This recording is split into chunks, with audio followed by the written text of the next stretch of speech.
Dear friend, Let's discover more of who we are together. love, Haley and Amanda.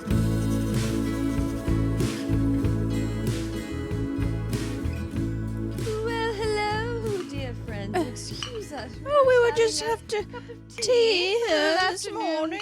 Tea? I said afternoon. You said morning. I did. Interesting. I said this morning. I said this afternoon. We might be having high tea I because don't- we're acting quite strange.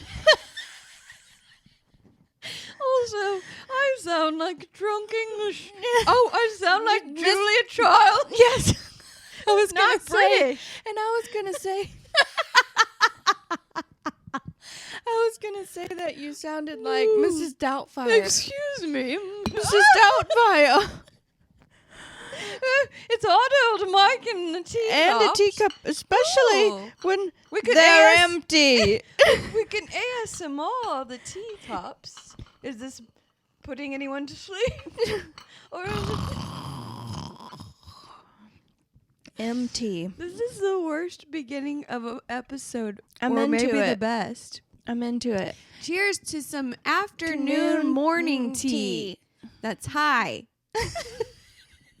We aren't. I swear we're not.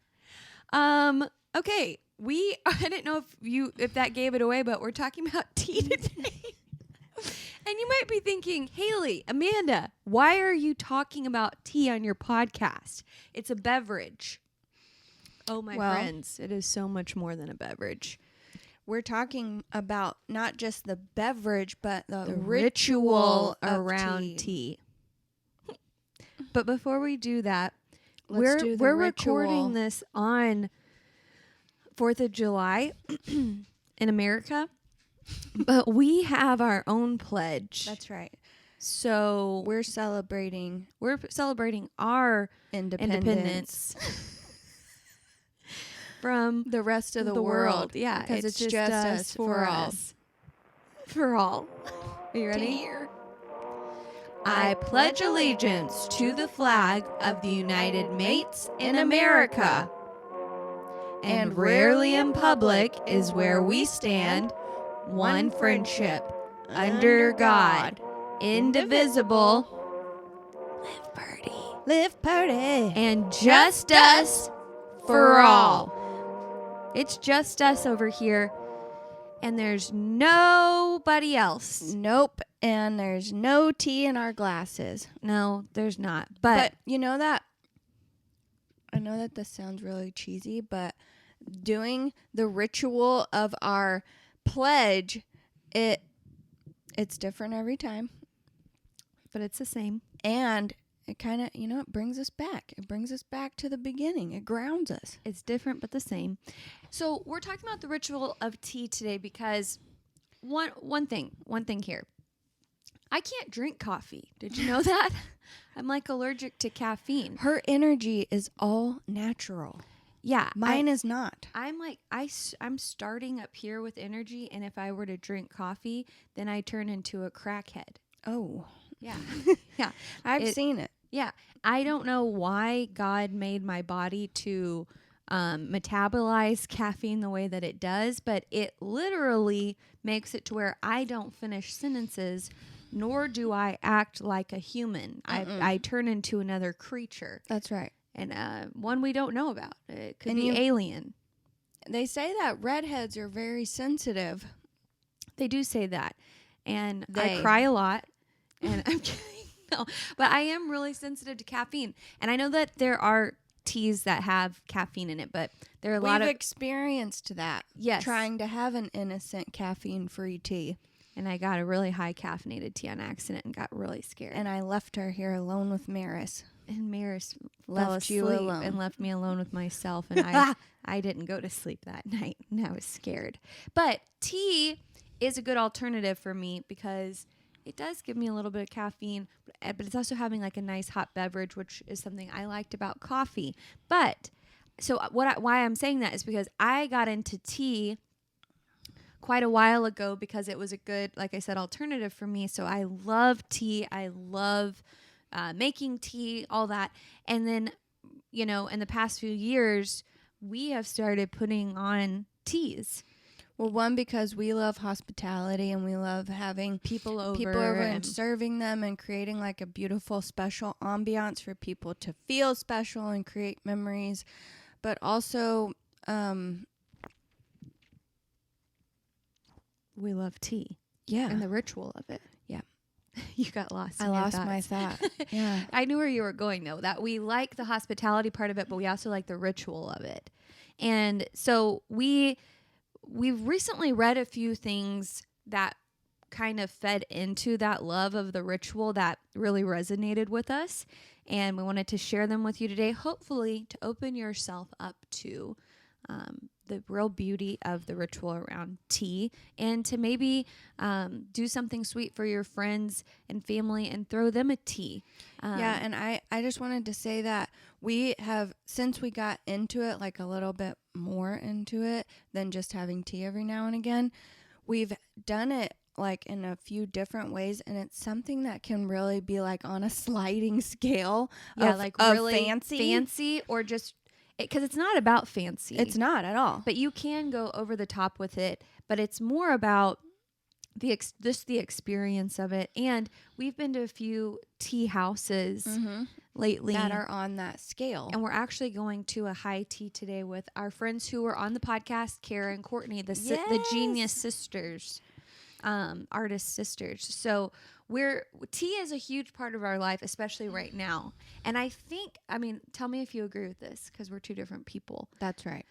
But I think right now, like I said, I've liked tea for a while, but right now the ritual of like going to tea and creating a tea for, even if it's just the two of us or other people, I think because we've been so isolated this past year, this is a really sweet way to get together that feels really intentional, because it's different than just come over for dinner, right? Or like just come over and have drinks. It's like tea has its own pace, and it has its own kind of layout, and it feels a little bit more unique for some reason, you know. It's just a little more special. Yeah, and it's not a, I don't want to say it's not exciting, but it's just a very calming, grounding experience. So I think that's what I agree with getting back together with people, but you don't want it to just be some frivolous, like wild, non-meaningful experience, which there's a time which and place. I still do. Yeah. But there's something really sweet, particularly now. I think where a lot of people are really drawn to that type of experience, the more meaningful right now. Where you can connect, catch up. And don't you feel like at tea time, when you have tea time, it really fosters more conversation, because tea's very slow. Yep. Like it's hot, so you drink it slow. Like the little finger foods, and they come it comes in kind of courses, so you're paced, and you're kind of moving through it like a little journey with each other, you know. Yeah, and it's like a ceremony. Yeah, which we're going to talk about. So the ceremony of tea is very beautiful, but one book we've been obsessed with lately is The Art of Gathering by Priya Parker. We want to do a whole bunch of episodes on that. Yes, and she's talking about gathering, and she's talking about getting together, but she talks specifically about Japanese tea in this one part and the beauty of it. She said she went to Kyoto, Japan, and she participated in a traditional Japanese tea ceremony to learn from their wisdom around, around gatherings. I'm sorry, do you want me to read it? Do you want me to read it? Sure. Just start right here, the tea master. She says, the tea master there told me of a phrase the 16th century Japanese tea master Sen no Rikyu, sorry if that's not how you pronounce it, taught his students to keep in the front of their minds as they conduct the ceremony. Ichi-go, ichi-e, or ichi-e, I don't know. Ichi-go, ichi-e. The master told me it roughly translates to one meeting, one moment in your life that will never happen again. Okay, before you read the rest of that, whenever I read this in the book, it's highlighted in the book because I that really resonated with you and I. We read this book together, and just that that it's part of the Japanese tea ceremony to think as the tea master when you're conducting the tea that this is one meeting, one time that will never happen again. Even if you're putting on several different teas, this one will never happen again. And so the tea master continued to explain. We could meet again, but you have to praise this moment because in 1 year we will have a new experience and we will be different people and we will be bringing new experiences with us because we are also changed. Each gathering is Ichigo Ichii. And I think that is such a beautiful truth.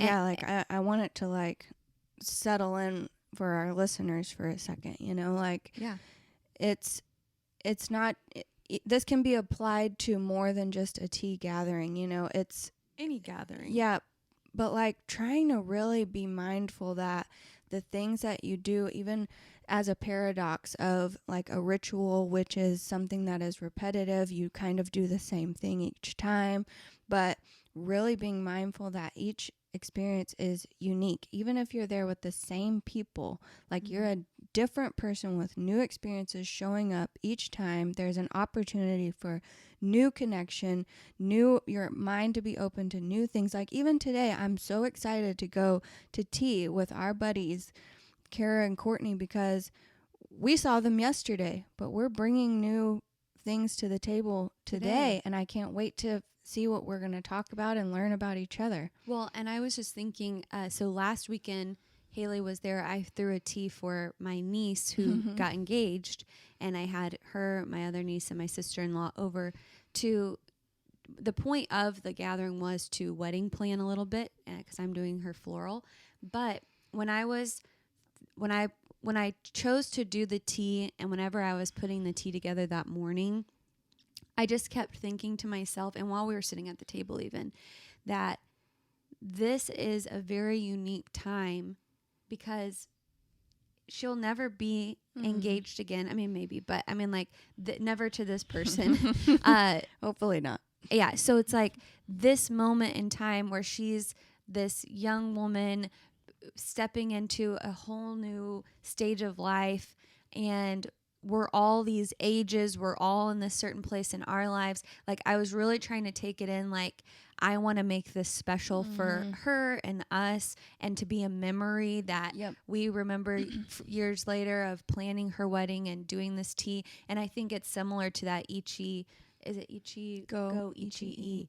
That even if I did another tea with the same people, we would be in a different stage. Yep. Even if it was next month, we would be in a different stage than we were this past week. And I think that's such a beautiful thing. And again, like we were saying, not just tea, but like when we get together with folks, we are evolving constantly. We are changing, we are becoming, and we all are. And so whenever we reunite, it's not going to be the same. Or I always think about, I'm sorry, I was talking a lot. That's okay. I always think about places where Maris and I have gone that I like had the best memories, and then you go to the same place again and it's not the same. It's still good or whatever, you know what I mean? But you have this like idea of that place and that memory in your head, but you can never recreate that. You have to make a new memory in that same place. Because you're new people and you're bringing new experiences. Yeah, and you're in a new stage of life. Like places we went when we weren't married and now we're married, that's very different. But I just think, too, that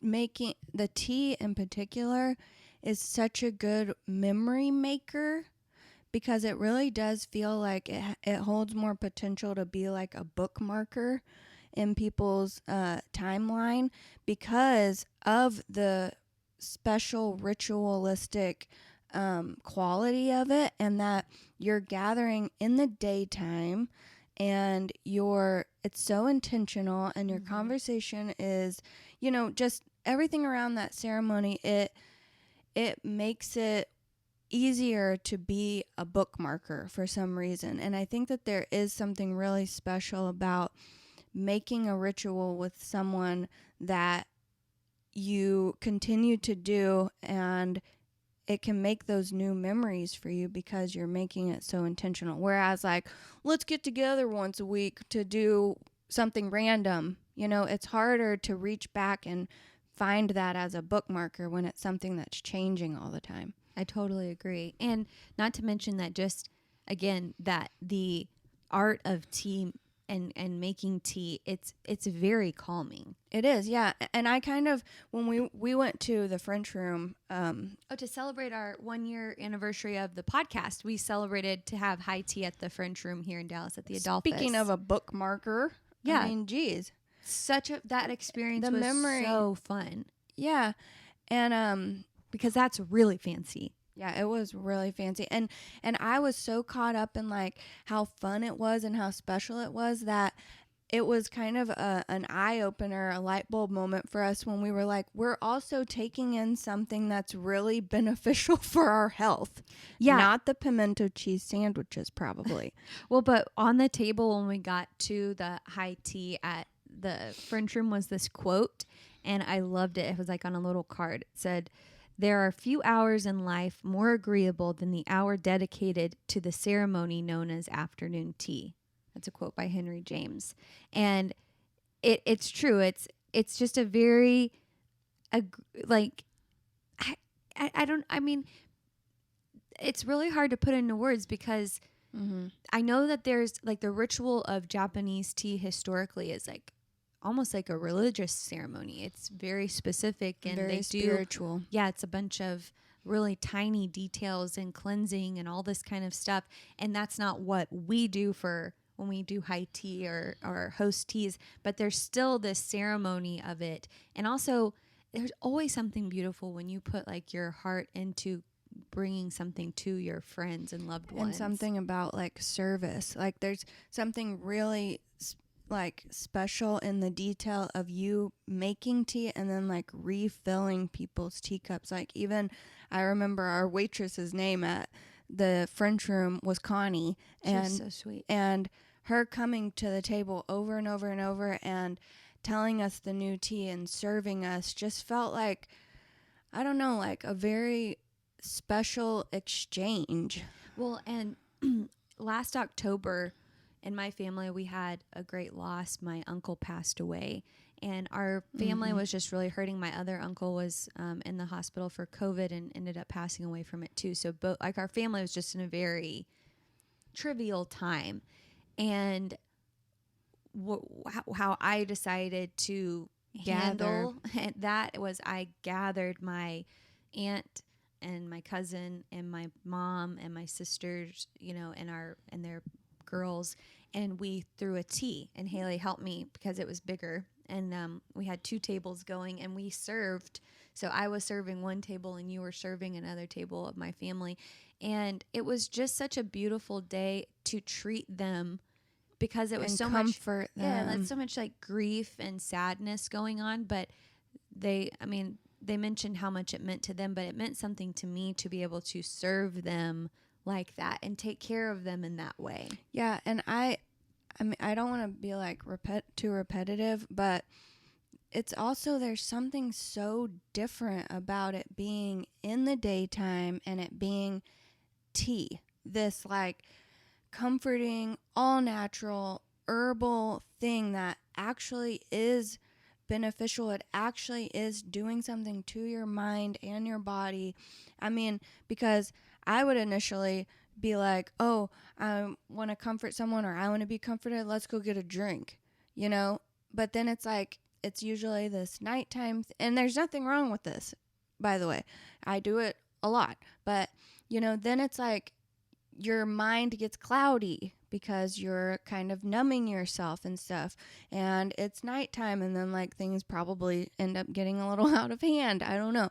And so, like, that is a way of doing it. But there's something with tea that's like, it's very grounding and you're pausing and you're not trying to numb anything. You're trying to sit in it. Yes, You know? yeah. And I think, so the way we've been talking about it so far has been about getting people together for a tea or like going in a group to a high tea or something like that. But there's so much power too, even if you do a daily ritual with yourself with tea, Yes. Yes. just the art of making it, trying different types of tea, at night. Well, because I'll have tea, but at night I have this like ginger lemon tea, Mm-hmm. and just making that tea at night and sitting down with like it, it's super relaxing. It's a slow down. it's yes, it's like you're saying, you can't put into words what's actually happening, but it's like something this kind of like, like grounding, nourishing. because it's earthy and well, there's a lot of health benefits to tea actually, and I wrote several of them down. I know there's more than this, but it's an anti-inflammatory. Love it. It can help control diabetes. Love it. It can help with your heart health, your skin health, boost your mental health, fight obesity, improve bone health, helps with hydration, obviously, and it is a digestive. So, if you have it at the end of a meal, it helps settle you. And one of the things about boosting your mental health, because I was kind of reading up on this, obviously, before the episode, and it was saying that people who have a ritual with tea, it really, and I think because of the grounding of it and doing something repetitive, it really helps with anxiety. And it can be a mood booster depending on what type of tea you have with depression or things like that. So it's really positive on all aspects of health. Yeah. Obviously, if you're not like pouring tons of sugar and heavy What's creamer wrong with in that? it. I like tea plain. Yeah. But I like it. I like it a few I different like ways. dressing it up too. Like a London fog. Whoa. Oh yeah, yeah, I do too. Actually, I like London, But fogs. not like every night before bed. No, like for something special. London fogs is with like steamed milk. It's almost like you're making a latte with tea. Yeah, it's like a vanilla latte, but with tea, not espresso. That's really good. And so the benefits of tea are there on its own. So even if you don't put on a high tea, okay, you can still do the ritual of tea for yourself just to help your own health and to make your day a little bit better in some ways. And just, I mean, it's almost in a way, it's a form of like meditation when you're doing it on your own, a way of pausing, just taking time, even if it only takes you 5 to 10 minutes to make it and drink it, but you got to sit down and enjoy it and be still and slow down. And I think that even that practice in and of, I mean, aside from the health benefits, is just that practice is good for us. Well, and I highly, obviously, everybody do you. I personally highly recommend getting like a pot with the strainer built in and getting loose leaf tea. Like, because when I say there's an art, like to the amount that you put in, the amount of time you let it steep. And there's so many different types of teas and different flavors out there to find the one that, because there's a lot of teas I don't like that are really, really bitter. But there's a lot of teas that really are my favorite. And they're kind of across the board because there's so many dark teas into the lighter teas and white teas and green teas are what I usually stand because they're less caffeine. But I highly recommend like ordering like a $15 or $20 maybe glass pot with the strainer that's built in so that you can play with the art of tea. And then what were you going to say? And I highly recommend if you're gathering with a few people, it's so nice to use a tea set. I know. Because Amanda's grandmother had all of these tea sets that are gorgeous. Yeah, she like collected tea sets. Yeah, and so every time we do it, we use a different one of her sets. And it feels special, number one, because it was your grandmother's and you're reusing something that's a memory maker. And so it's like, who was she using this set with? That's so cool to think about. And, go ahead. And that it also just feels really special that you're using something only made for this ritual and you're all have the same thing. You're all a part of the same set, I just...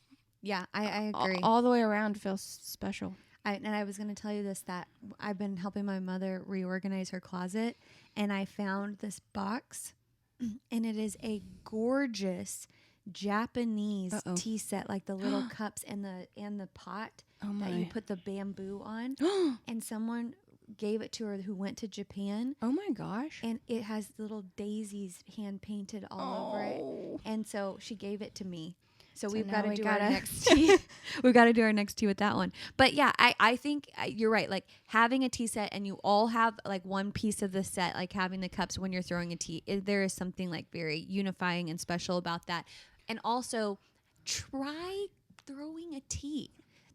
I think people put a lot of pressure around hosting and getting together.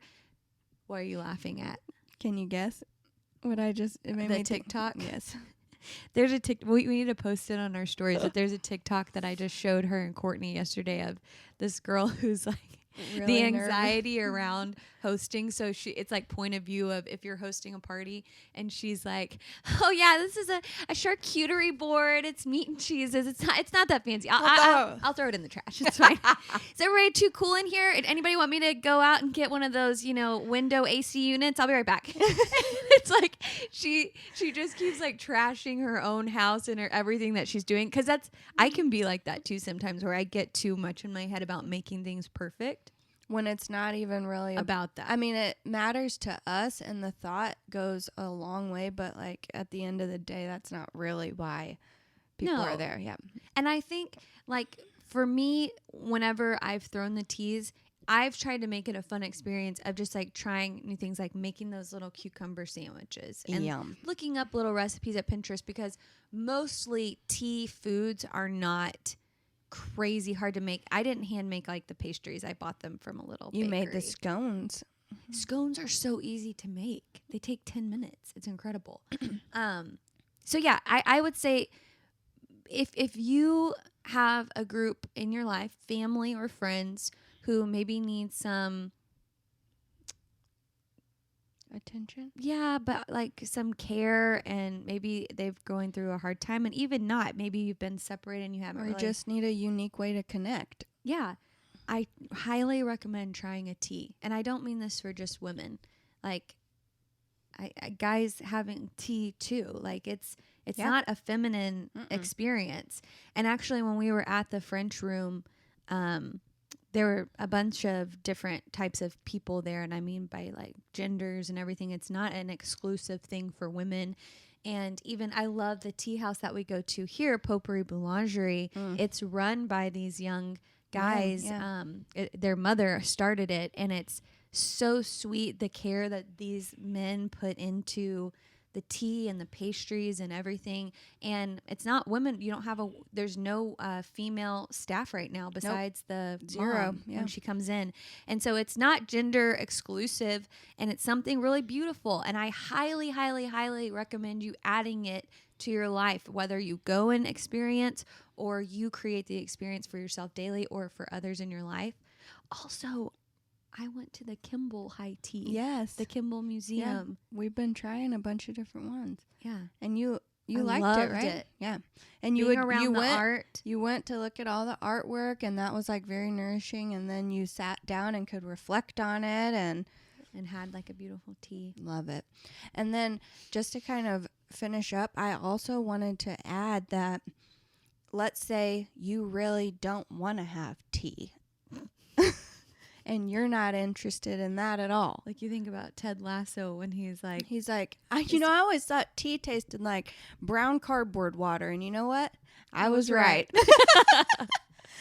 But just to push it past tea, I think that choosing something, we were helping Courtney paint yesterday, and she was like, y'all are so silly with all these dumb rituals you have all week that we don't even really realize we do. our rituals. We're Yeah. just doing them consistently. Yeah, and we make them fun each time or whatever. Even like we go to a cycling class every Monday and Wednesday, and it's something that we can hold on to throughout the week, and it's special and nourishing, and we do it together and we connect, and we do tons of stuff like that. But I would just encourage you, whether it's something with just yourself or with a couple of people, try something that could be like a weekly ritual or a That energizes your week. That makes it more special. but is a unique way of intentionally connecting that is something you're repeating that's the same each time. The act of it is the same, but you're gathering, so it's something. I mean, even our friend Lisa talked about for a long time doing like a Sunday Supper club. yeah, where we knew no matter what, there was going to be dinner served at her house every Sunday, and we could come, and that was some sort of ritual that we could hold on to connect. And our friends Dragon and Alyssa, for a long time, they said, okay, we're going to be at this restaurant every Sunday night at this time. And we're If you going to wanna eat come? at this place. And so they told their whole friend group, if you want to come to dinner that night, we will always be there. And I think that's such a cool thing, Yeah. like to do something consistently like that people can choose to engage with. Yeah, or like let's every Tuesday I'm gonna go for a walk around at the same trail at 7:00. Whoever wants to join, let's go for a walk together. Rituals like that really do something for you. Right? They ground you. They make your week feel special. It's very energizing. I think sometimes our weeks and our lives can get monotonous and boring. And then it's good to have things to look forward to. And that kind of, you not just like spice it up as something different, but like to be around somebody different, like I'm going to see this person that day or. But again, like it's that paradox of, I mean, you're saying that this ritual would spice up the monotony, but also it's monotonous. yes. In a And way. but I think that there's something special about knowing this is something that's the same every week that I can hold on to, but I know Ichigo Ichie that when I get there, Ooh. it's going to be different. Yeah. Even though because it's the same. I think even just thinking about like it being something different every week kind of already produces like a little bit of anxiety, because you're like, I don't know what it's going to be. I don't know what to look forward to. I don't know who's going to be there, but knowing that it's like the same thing every week is something really comforting And there's and small grounding. changes in it because of the Ichi. Yes, Yeah. you have to be mindful or it will turn into something monotonous and uninteresting. And I feel like And like our Monday nights, we just started going every Monday night to hear music at the same place. It's the same band, but we like have a total blast every time and have been inviting different people every time. yeah. I think so much of our like lives at work are controlled, and there is no room to make things unique. Like the same meetings, like the same planning meetings, the same PLCs, all this stuff with the same people, and you don't have that room to show the change and growth. Do you know what I mean? To make it the Ichi. Go Ichi. I almost say Ichiba because of the restaurant. Uchiba. But yeah, Ichigo, Ichi-e, like there's not a lot of room to express that, like the uniqueness of a new moment, even with the same people. And so I think it's important to create that Those for space in yourself. your life. Yes. Yeah, outside of work. Let's go have tea. Excuse me. I'm Julia I'm Julia Childs, and and, I've just turned British. I'm going to drink my empty glass. Tea. Empty glass. So guys, hopefully this inspires you to go out, drink some tea. T-E-A. We're not promoting a certain tea. tie of tea. We're not Gotta promoting be a my certain tea. tie of tea. Tie tea. This is a tie tea restriction. I will tell you one tea I love. What? The Aveda tea. Oh, yeah. The loose leaf Aveda tea. It's like I think actually we we did that little series about Photography. I'm sorry. No. Sometimes we're on the same page. Sometimes we are not. We did that whole thing about doing a morning and an evening ritual to make us feel more grounded. Which it did. Yes. And the nighttime, there was a drinking of tea, and we did post about that tea. The Aveda tea at Yes. night. Yeah. So find your tea, people. Spill the tea. We're here for it. Just drop us a DM with your all the tea you spill. No, but we hope you enjoyed this episode. It's something that I know it seems like a random topic, but it's been a really big part of our lives lately. It's been very enriching and nourishing and something to look forward to. And And then when we read that in Priya Parker's book, like, Art of Gathering, it's like, yeah, this is important. It's not just frivolous tea time. So, you guys live pretty out there. Yeah. And we'll see, talk, listen, and be around next week with a new Okay. episode. Talk to you later.